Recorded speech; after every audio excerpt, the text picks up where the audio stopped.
Certainly are a lot of questions out there, and whether it's on social media or chatter among family, friends, coworkers, coronavirus is a hot topic. You hear it just walking down the street, but there's a whole lot of conflicting information that is spreading very quickly. That's why we've really dedicated all of this morning to talking about the coronavirus. We have a trio of doctors here to get us on board, handle on the illness, which is creating panic and confusion. So let's welcome psychiatrist Dr. Jody Gold, owner of Big Apple Urgent Care in Brooklyn, Dr. Tamara Moisi, and infectious disease expert Dr. Tom Moorcroft. So good morning to all three of you.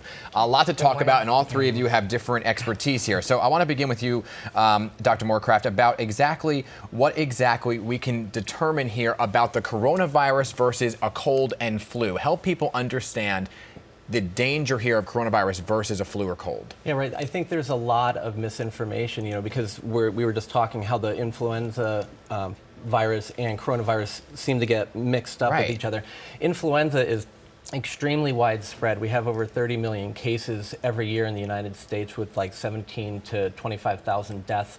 Now, with the coronavirus, it seems its mortality rate seems to be a lot higher, but the global rate right now is somewhere around 3.5%, but we haven't been testing a lot of the mild cases. So it's looking like it's going to get a little bit more down towards 1%, but we're seeing a rapid inflection across the globe, and this is being sort of transmitted much more quickly than we had originally thought. So it is spreading quickly. So I think when people hear those numbers, there's a fear and a panic and an anxiety that goes into that. So Dr. Jody Gold here, how do you manage the anxiety and manage the fear? We try to arm people with the facts and information they need to know to keep themselves and their families safe, but there obviously is going to be anxiety that goes along with it. Of course. So the deal is we all kind of know that we need to be washing our hands, keeping distance, taking basic precautions, but I think we need to now really start talking about the panic and the anxiety. I mean, look at Dan. I think that Dan can kiss his wife.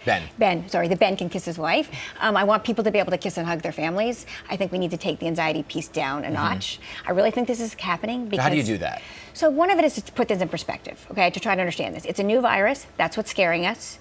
We understand that the misinformation that's coming out of China, and now we're only beginning to have a coordinated message in the United States. I think the messages are mixed. I think we're telling people to wash their hands, but then also telling them that this virus can kill you if you're in a vulnerable population. So I think it's spreading panic and fear. So I think with time, there's going to be more testing. There's going to be more understanding.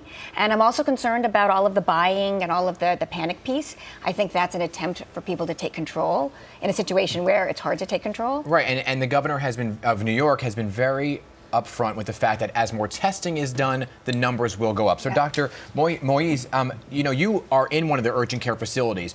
People are experiencing cold and flu-like symptoms, right? Should they come to an urgent care to get tested, and are urgent cares around the city able to handle the amount of people that could come in?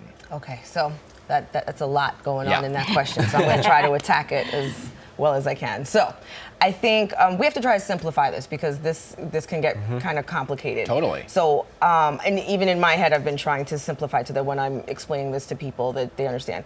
I think if you're home and you have symptoms and they're mild symptoms, if you're just having a cough, it kind of just feels like the cold that you've had before, you could kind of still function and get around the house, you can call your doctor. And, either call your doctor if you don't have a primary care doctor, you can call the Department of Health or your local urgent care.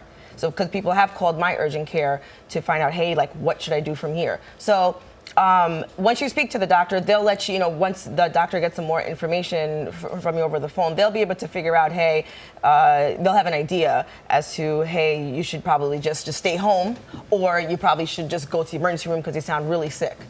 So I think that's kind of the general... a nice general way to put it so that it's kind of simplified. If you're home, you have symptoms, and you're not sure where to go, call your doctor. However, if you're having severe symptoms, if you are having high fever, 103, if you're really short of breath, like you literally are you're not even moving around and you really are having a hard time breathing. I'm not talking about just a stuffy nose. I'm talking about you're walking just from room to room in the house. You could barely get to the next room. That's considered more severe.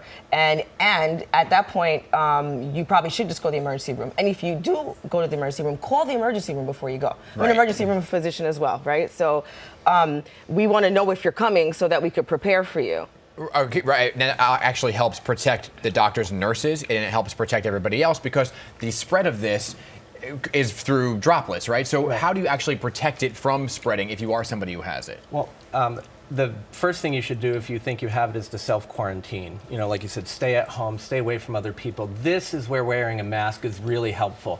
If you're the person with the disease, you can get one of those surgical masks that most people are wearing these days. But if you're not a person with the disease, don't put it on. Right, so the mask is really important if you have a cough or you have a disease, very much like we do with influenza. The other thing is the mask that the healthcare providers are wearing, the doctors and the nurses and the team at the hospital or the urgent care, those are specially fit. And if you don't know how to fit them properly and haven't go through the fit test process, it works even less. The problem is the virus is smaller than the filtration on that on the N95 mask or the surgical mask, so it's not 100% for anybody, even if it's fit properly. And you know, we're hearing, we have the scroll on the bottom of our screen right now about school closures in our area. A lot more schools taking the precautions. So Dr. Gold, a lot of parents are having to talk to their kids about this topic. And again, the anxiety and the fear come into play here. So how do you go about talking to your children about it in a less than panicked way? Yes, I think that's a big deal. I think the parents are now panicked. Last week we were talking about let's talk to the kids. Now what I'm seeing is the parents are so panicked that they're having a hard time talking to their kids about it. This is the key. Your kids take their cues from you. You have to stay calm. You have to help them understand that they're safe, that we're taking precautions. There's a lot of doctors doing research on this. We're being careful and that they don't have anything to worry about.